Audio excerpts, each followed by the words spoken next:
नमस्कार। चांदी ने पिछले एक साल में बेहतरीन रिटर्न दिए हैं, लेकिन क्या चांदी के दाम अपने शिखर पर पहुंच गए हैं या अभी और गुंजाइश बाकी है? इस वीडियो में मैं कुछ तथ्यों और चार्ट की मदद से इस सवाल का जवाब खोजने की कोशिश करूंगा। उम्मीद है कि इस वीडियो के अंत तक आप खुद ही कोई फैसला लेने की स्थिति में होंगे। चलिए शुरू करते हैं। आगे बढ़ने से पहले डिस्क्लेमर को ध्यानपूर्वक पढ़ लीजिए। तो सबसे पहले अपन चांदी के रिटर्न देखते हैं कि पिछले एक साल में अलग-अलग समय पे चांदी के रिटर्न क्या रहे हैं। पिछले एक हफ्ते में चांदी ने 1.85% का रिटर्न दिया है। पिछले एक महीने में 13.35%, जबरदस्त रिटर्न। पिछले 3 महीने में 16.36%। पिछले 6 महीने में 26.02%। इस साल की शुरुआत से अब तक यानी करीब करीब पिछले 9 महीने में 46.40% और पिछले 12 महीनों में 40.69% का रिटर्न दिया है चांदी ने। गजब का रिटर्न। ठीक है, अब इसके कुछ प्रमुख टेलविंड्स देखते हैं। टेलविंड्स क्या होते हैं? टेलविंड्स वो कारक होते हैं जिससे कि कीमत में और वृद्धि होने के चांसेस होते हैं। तो चांदी के प्रमुख टेलविंड्स में सबसे पहला क्या है? बढ़ती हुई औद्योगिक मांग। चांदी कई हाई ग्रोथ और हरित ऊर्जा टेक्नोलॉजी का एक अनिवार्य घटक है, जैसे कि सौर पैनल। सौर उद्योग चांदी का एक महत्वपूर्ण उपभोक्ता है और नई फोटोवोल्टिक टेक्नोलॉजी पुराने संस्करणों की तुलना में अधिक चांदी का उपयोग कर रही है। नवीकरणीय ऊर्जा ऊर्जा के लिए वैश्विक प्रयास, खासकर कि भारत और चीन जैसे प्रमुख बाजारों में एक प्रमुख प्रेरक है। दूसरा हो गया इलेक्ट्रॉनिक्स और 5G। चांदी की बिजली की बेजोड़ चालकता से इलेक्ट्रॉनिक्स, 5G इंफ्रास्ट्रक्चर, इलेक्ट्रिकल वाहन और एआई संबंधित एप्लीकेशंस में चांदी के लिए महत्वपूर्ण जगह बनाती है। दूसरा है लगातार आपूर्ति में कमी। चांदी का बाजार कई वर्षों से लगातार संरचनात्मक आपूर्ति घाटे में है, जहां मांग लगातार नए खदान उत्पादन और रिसाइकलिंग से कहीं अधिक है। इसमें पहला है उप उत्पादक खनन। दो तिहाई से अधिक चांदी अन्य धातुओं जैसे कि तांबा यानी कि कॉपर, सीसा यानी कि लेड और जस्ता यानी कि जिंक के खनन का एक उप उत्पाद है। यह चांदी की आपूर्ति को उसके अपने मूल्य संकेतों के प्रति कम प्रतिक्रियाशील बनाता है। दूसरा इसमें है घटती हुई अयस्क गुणवत्ता। अब ये क्या है? खनन किए जा रही चांदी के अयस्क की गुणवत्ता में गिरावट आई है, जिससे समान मात्रा में धातु निकालने के लिए अधिक निवेश और प्रयास की आवश्यकता हो गई है। दी सिल्वर इंस्टीट्यूट ने दी वर्ल्ड सिल्वर सर्वे प्रकाशित किया है। आइए उस पर एक नज़र डालते हैं। ये उनकी रिपोर्ट का एक पेज है। इसमें 2-3 चीज़ें बहुत महत्वपूर्ण हैं। ये जो ग्राफ आपको दिख रहा है, ये ग्राफ डिमांड बता रहा है। 2021 से 23, 25, 27 तक आप देखिए डिमांड किस तेज़ी से बढ़ रही है। ठीक है? तो इससे एक चीज़ समझ में ये आती है कि आने वाले कुछ सालों में सिल्वर की डिमांड बहुत तेज़ी से बढ़ रही है। इसमें एक और चीज़ इन्होंने लिखी है जो मैंने यहाँ पे हाइलाइट करी और बहुत इम्पोर्टेंट है कि 2025 जो है वो लगातार 5वां साल है जब चांदी की सप्लाई जो है उसमें कमी देखी गई है। ठीक है? ये ग्राफ बता रहा है कि डिमांड बढ़ रही है और आगे ही बढ़ेगी और लेकिन 2025 लगातार 5वां साल है जब चांदी की जो सप्लाई है उसमें कमी देखी गई है। और उससे भी ज़्यादा इम्पोर्टेंट बात उसने आगे लिखी है, हम ये उम्मीद नहीं करते हैं कि जो चांदी की खदानें हैं, वो इस कमी को पूरा करने की कोई का सॉल्यूशन है। और एक और इम्पोर्टेंट बात ये है कि 2026 में चांदी का खनन इन जो चांदी की खदानें हैं, उससे अपने पीक पर पहुँच जाएगा और उसके बाद वो कम होने लगेगा। क्यों? क्योंकि जो खदानें हैं वो अपनी लाइफ़ के एंड पे पहुँच जाएँगी।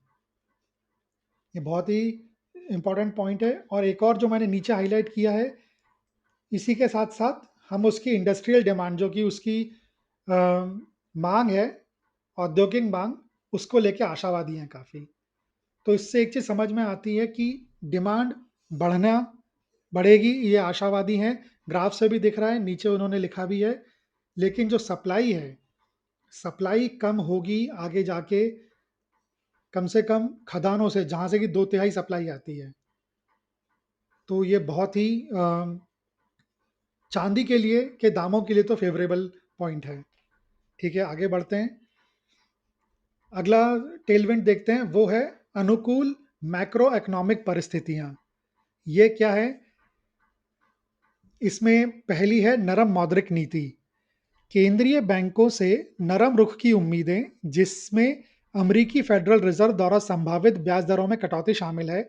तो एक कटौती तो अभी कल परसों हो गई है, और ये बोला गया है कि इसी साल 2 कटौती और हो सकती हैं, और अगले साल भी कटौती के चांसेस हैं। तो अमेरिकी फेडरल रिजर्व द्वारा संभावित ब्याज दरों में कटौती शामिल है। चांदी जैसे गैर उपज वाली संपत्तियों को फिक्स्ड इनकम निवेशों की तुलना में अधिक आकर्षक बनाती है। ठीक है, तो नरम मौद्रिक नीति एक कारण हो गया। दूसरा क्या है? कमजोर अमेरिकी डॉलर। अब अमेरिका के ऊपर जो है इतना ज़्यादा लोन है कि उसको कम करने का एक तरीका है कि अमेरिकी डॉलर को कमज़ोर किया जाए।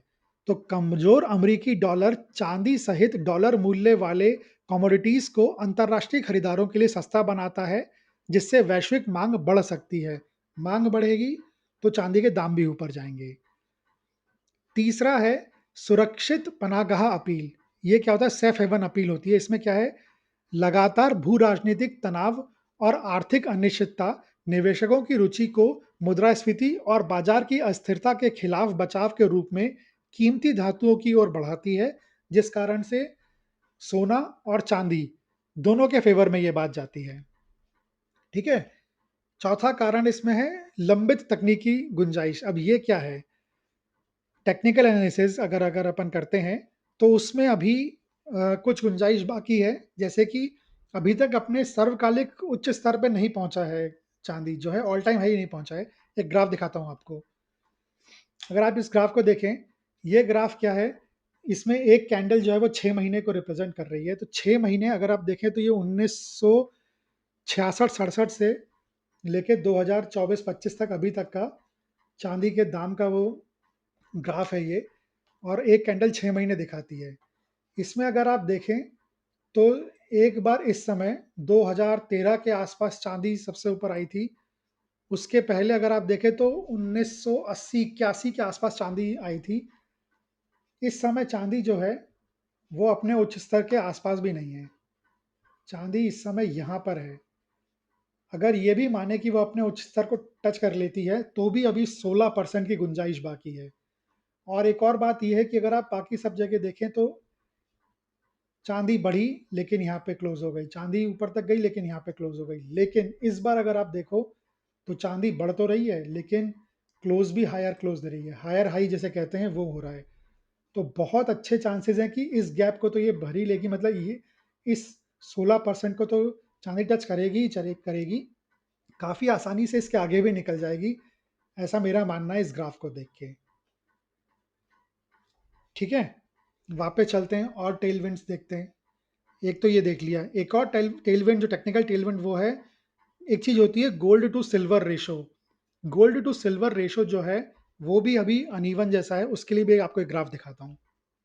ये देखिए, इसमें क्या है? ये मंथली कैंडल स्टिक पैटर्न है। एक कैंडल जो है 1 महीने को दिखा रही है इसमें, और ये गोल्ड और सिल्वर का रेशो है, यानी गोल्ड के प्राइस को सिल्वर के प्राइस से डिवाइड किया, जो आया वो इस चार्ट पे प्लॉट किया गया है। ठीक है, तो अगर आप ये देखो, ये 2011 के आसपास जो रेशो था, फिर 2021 के आसपास, और अभी 2023 के आसपास। अब अगर आप देखो तो अगर ये रेशो वापस उस लेवल को टच करता है जैसा कि इस टेक्निकल एनालिसिस के चार्ट से दिखता है, तो भी अभी 7% की गुंजाइश है। इसका मतलब क्या? इसका मतलब ये है कि गोल्ड अब चाहे कितना भी बढ़ ले, चाहे कितना भी घट ले, घटने के चांसेस तो खैर अभी नहीं है, काफ़ी कम है। गोल्ड जितना भी बढ़ेगा, लेकिन सिल्वर क्योंकि नीचे है, डिनोमिनेटर में है, तो गोल्ड से सिल्वर के रेशो को कम होने के लिए सिल्वर के दामों को गोल्ड के दामों से ज़्यादा बढ़ाना पड़ेगा। ठीक है? तो इसको एक एग्ज़ाम्पल समझें, मान लीजिए अगले 2-3 सालों में गोल्ड मान लीजिए कि दुगना हो जाता है, तो सिल्वर जो है वो दुगना तो होगा ही होगा, उसके अलावा ये 7% का स्कोप सिल्वर के पास अभी और भी है। मतलब उसके सिल्वर के दाम गोल्ड के दाम जितने बढ़ेंगे उतने तो बढ़ेंगे और 7% और बढ़ सकते हैं। ये इस टेक्निकल चार्ट से समझ में आता है। ठीक है? तो ये अपन ने सारे कारण देखे जिससे कि सिल्वर के जो है चाँदी के दाम बढ़ सकते हैं। अब ऐसे कुछ कारण देखते हैं जिससे चाँदी के दाम घट सकते हैं, उन्हें कहते हैं हेडविंड्स। तो प्रमुख हेडविंड्स अगर अपन देखें, सबसे पहला है वैश्विक आर्थिक मंदी। चाँदी की औद्योगिक माँग पर ज़्यादा निर्भरता इसे वैश्विक आर्थिक मंदी या मंदी के प्रति संवेदनशील बनाती है। विनिर्माण के संकुचन से माँग कम हो सकती है और कीमतों पर दबाव पड़ सकता है। ठीक है? ये पहला हेडविंड हुआ। दूसरा क्या है? सरकारी नीतियाँ और टैरिफ। नए व्यापार टैरिफ लगाने से वैश्विक आपूर्ति श्रृंखला बाधित हो सकती है और चाँदी की औद्योगिक माँग पर नकारात्मक प्रभाव पड़ सकता है। ठीक है? ये 2। तीसरी है मंदी का जोखिम।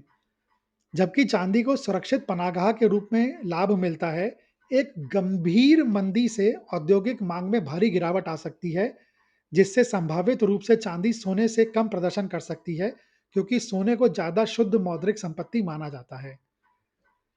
ठीक है? चौथा है निवेश प्रवाह।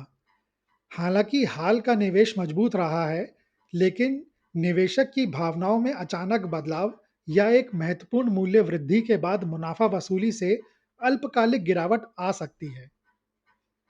ठीक है? तो अपन ने सारे टेलविंड्स देख लिए प्रमुख-प्रमुख, अपन ने सारे प्रमुख हेडविंड्स भी देख लिए। तो निष्कर्ष के तौर पर कई कारण हैं जो चाँदी के पक्ष में काम कर रहे हैं और मैं व्यक्तिगत रूप से आने वाले समय में चाँदी की कीमतों में काफ़ी वृद्धि देख सकता हूँ। लेकिन ये मेरी खुद की सोच है। आपको मैंने सारे फैक्ट्स और फिगर्स, चार्ट्स वगैरह दिखा दिए। आप अपना जो फैसला है वो खुद बनाएँ। मेरी पर्सनल सोच ये है कि चाँदी की कीमत अभी और बढ़ सकती है। मेरी तरफ से इस वीडियो में बस इतना ही। ये वीडियो देखने के लिए धन्यवाद। अगर आपको ये वीडियो अच्छा लगा हो तो इसे लाइक करिए, कमेंट करिए, शेयर करिए और चैनल को सब्सक्राइब करिए। मैं जल्दी एक और वीडियो के साथ वापस आऊँगा। तब तक के लिए गुड बाय।